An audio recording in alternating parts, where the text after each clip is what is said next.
نحمده ونصلي على رسوله الكريم اما بعد فاعوذ بالله من الشیطان الرجیم بسم اللہ الرحمن الرحیم. السلام علیکم ورحمۃ اللہ وبرکاتہ.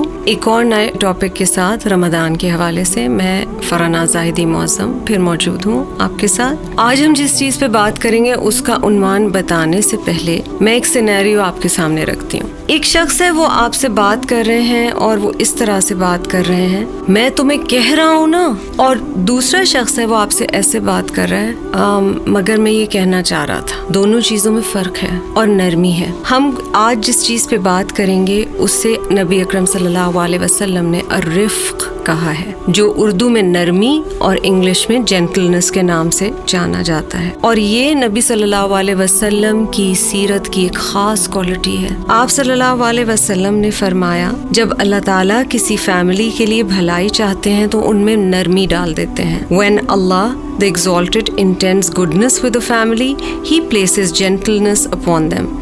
اور یہ مسند احمد کی حدیث ہے. آپ امیجن کیجئے کہ ایک فیملی ہے اور وہ ایک دوسرے کے ساتھ بہت خوش ہیں، اور نارملی یہ ایسے وقتوں میں ہوتا ہے when people talk to each other nicely. Whether you are at workplace, whether you're in the market, whether you're working for someone or someone is working for you. بات کرنے کا انداز، باڈی لینگویج، ان سب چیزوں میں اور ہمارے رویوں میں بھی نرمی ہونی چاہیے. مثلاً ایک چیز کے بارے میں بہت سختی سے نہ صرف بات کروں بلکہ میں ایک چھوٹی سی چیز کو بہت بڑا ایشو بنا دوں اور کوئی بھی فلیکسیبلٹی نہ دکھاؤں.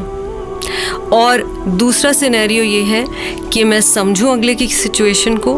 مثلاً کوئی اگر لیٹ پہنچا ہے، میں بہت زیادہ اس سے ناراض ہوں اور اس کا تعلق پھر غصے سے بھی ہو جاتا ہے. دوسری سائڈ پہ یہ کہ میں سمجھوں کہ اس کی مجبوری یہ تھی اور اس وجہ سے اسے دیر ہو گئی. مگر نرمی کو ہمیں مس انڈرسٹینڈ نہیں کرنا چاہیے. کئی دفعہ دین کے حوالے سے جو چیزیں ہوتی ہیں ہم اس میں نرمی ڈھونڈنا شروع ہو جاتے ہیں. مثلاً ہم کہیں اچھا میں نے نماز نہیں پڑھنی کیونکہ نرمی، یہ والی نرمی ریکوائرڈ نہیں ہے. لیکن جنرلی ایٹیٹیوڈز میں انسان ایک نرم مزاج شخص ہو تو بہت فائدہ ہوتا ہے. یہ مجھے اتنی پیاری حدیث لگتی ہے which is from الترمذی، جس میں نبی اکرم صلی اللہ علیہ وسلم نے فرمایا، جس کو نرمی میں سے حصہ ملا تو اسے خیر میں سے حصہ ملا، اور جو کوئی نرمی کے حصے سے محروم رہا وہ خیر سے محروم رہا.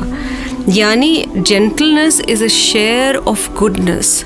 So if you're a gentle person, not a weak person mind you, but if you are a gentle person, then you are a very fortunate person and you have a gift from Allah subhanahu wa ta'ala.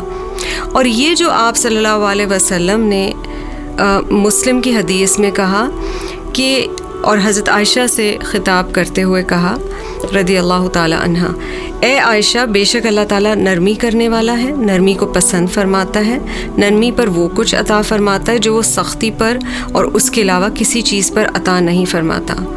So Prophet ﷺ is telling us that Allah is gentle and loves gentleness, and He gives due to gentleness and He does not give due to harshness.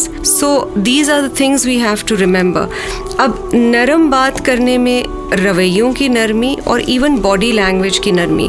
مثلا آپ وہ آیات اگر قرآن پاک کی یاد کریں جس میں والدین کے حوالے سے بات ہوئی ہے کہ بچوں کو والدین کے حوالے سے کیسے بیہیو کرنا چاہیے، اور اس میں یہ تک کہا گیا ہے کہ اپنے باڈی لینگویج کو والدین کے ساتھ نرم کر لو. جب ہم بہت اسٹرانگ طریقے سے کھڑے ہوتے ہیں یا کرختگی سے بات کرتے ہیں تو اس میں اگلا ہرٹ ہوتا ہے، چاہے آپ کئی دفعہ سچی اور صحیح بات کر رہے ہوں. اس کا یہ مطلب نہیں کہ نرمی کی خاطر ہم جھوٹ بولنا شروع کر دیں، لیکن سچائی کو بھی نرمی سے بیان کریں اور اپنے رویوں میں نرمی لائیں. اس رمضان اگر ہم یہ ایک چیز اور یہ ایک سیرت کا طریقہ سیکھ لیں تو ہمارے اپنے لیے بہت زیادہ فائدے کی چیز ہوگا. جزاکم اللہ خیرا کثیرا. السلام علیکم ورحمۃ اللہ وبرکاتہ. Assalamu alaikum. You were listening to Ilm in 5 by Farnaz Zahidi Muazzam. Please subscribe to Subul, available on YouTube and Facebook, and audio podcasts on Google, Spotify and Amazon Music, where you can find more of her work.